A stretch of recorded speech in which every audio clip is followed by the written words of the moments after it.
खबरों में आगे बढ़ेंगे। अध्यापकों के तबादलों की मांग को लेकर अब राजस्थान एकीकृत शिक्षक महासंघ मुखर हो गया है।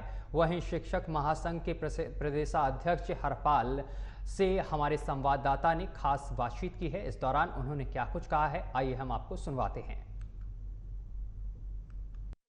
की सरगर्मियां तेज हो रही है। दोनों ही पार्टियां अपनी रणनीति बनाने में लगी है और आज उसी रणनीति के तहत एकीकृत महाशिक्षक संघ के अध्यक्ष हरपाल जी हमारे साथ में है, जो लगातार तबादलों को लेकर सरकार का विरोध कर रहे हैं। आज उनसे हम बात करेंगे क्योंकि आखिर क्या है, इन्होंने जो स्लोगन डाला है कि तबादला नहीं तो वोट नहीं, तो पूरी बात उनसे करेंगे। अच्छा हरपाल जी, जैसे कि आज आपने जो पोस्टर दिया है कि तबादला नहीं तो वोट नहीं, क्या है पूरा मामला? ये लगातार एक लंबे संघर्ष के बाद में एक अंतिम निर्णय हमने मिलकर लिया है कि यदि सरकार ने स्थानांतरण नहीं किए तो सरकार को मतदान नहीं करेगा सामान्य शिक्षक और उसका परिवार। इस स्लोगन के तहत आज ये पोस्टर का विमोचन हमने पिंक सिटी प्रेस क्लब में किया है। ये पोस्टर, होर्डिंग, बैनर, जो भी एक तरीका होगा सरकार तक हमारी बात पहुंचाने का, चूंकि यही तरीका क्यों अपनाया, क्योंकि ये लोकतंत्र है और लोकतंत्र के अंदर ऐसी व्यवस्थाएं जब ही संचालित हो पाती हैं जब वोट हम जाकर मतदान करते हैं, और जब वोट का मतदान करते हैं तब वोट का मतदान कराने वाला एक शिक्षक ही होता है। चाहे वो बीएलओ का कार्य हो, वोटिंग वाले दिन पीठासीन अधिकारी का काम करना हो, मतगणना करना हो, और उससे पहले सरकारी योजनाओं का क्रियान्वयन करना हो, ये केवल और केवल यदि कोई करता है धरातल पे तो तृतीय श्रेणी का शिक्षक करता है, जो अपने आप को ठगा सा महसूस कर रहा है क्योंकि लगातार 22 बार झूठ बोल दिया गया उनको, 22 बार कि हम स्थानांतर करेंगे। हद तो जब हो गई कि 17 मई को मुख्यमंत्री जी ने बुला कर भी ये कह दिया कि बहुत जल्द ट्रांसफर करूंगा, और शिक्षकों ने जोश ही जोश में आई लव यू बोल दिया।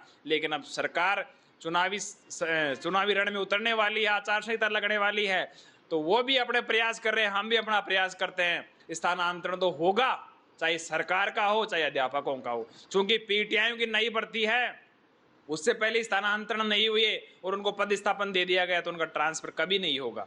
इसी प्रकार टीएसपी क्षेत्र में कार्यरत शिक्षक हैं, उनका भी 29 का समायोजन काउंसलिंग के माध्यम से नहीं करके वहीं के वहीं रख दिया गया, न तो वो घर के नहीं घाट के। और शिक्षक हैं जिन्होंने से 85,000 आवेदन ले रखे हैं, लेकिन आवेदन वो सॉफ्टवेयर में पड़े पड़े कचरा हो गए, एक तरह से डस्टबिन में चले गए, तो आक्रोश का प्रयास करते हैं ना। नहीं, जैसे अगर हर शिक्षक को अगर मान लीजिए उसके गृह जिले ही अगर भेज देंगे तो फिर तबादला नीति तो अपने आप में एक तरह से खत्म ही हो जाएगी। तबादला नीति है ही कहाँ? हम तो लगातार मांग कर रहे हैं ना कि आप तबादला नीति लेके आओ, लेकिन सभी के लिए लेके आओ। आप एक प्रिंसिपल का, एक लेक्चरर का, एक चपरासी तक का ट्रांसफर बिना किसी पॉलिसी कर रहे हैं। आपकी ये थर्ड ग्रेड शिक्षक के ट्रांसफर की जब भी बात आती है, ये तबादला नीति वाली बात कहां से आ जाती है? अरे देश का संविधान 2 वर्ष 18 माह 11 दिन में बन गया था, आपसे पुणी 5 साल में संविधान ये तबादला नीति नहीं बनी। मत करो जब तक नया नहीं जाए। अच्छा, क्योंकि ऐसा है कि चुनावी माहौल है, 2 महीने के बाद आचार संहिता लग जाएगी, क्योंकि जिस प्रकार से कांग्रेस ने मैनिफेस्टो के अंदर में अपने डाला था तबादला के लिए कि हम थर्ड श्रेणी शिक्षकों का तबादला करेंगे, लेकिन अगर भारतीय जनता पार्टी के अगर नेता आपसे संपर्क करते हैं और वो भी मैनिफेस्टो में अगर डालने का प्रयास करते हैं, तो आपका क्या होगा?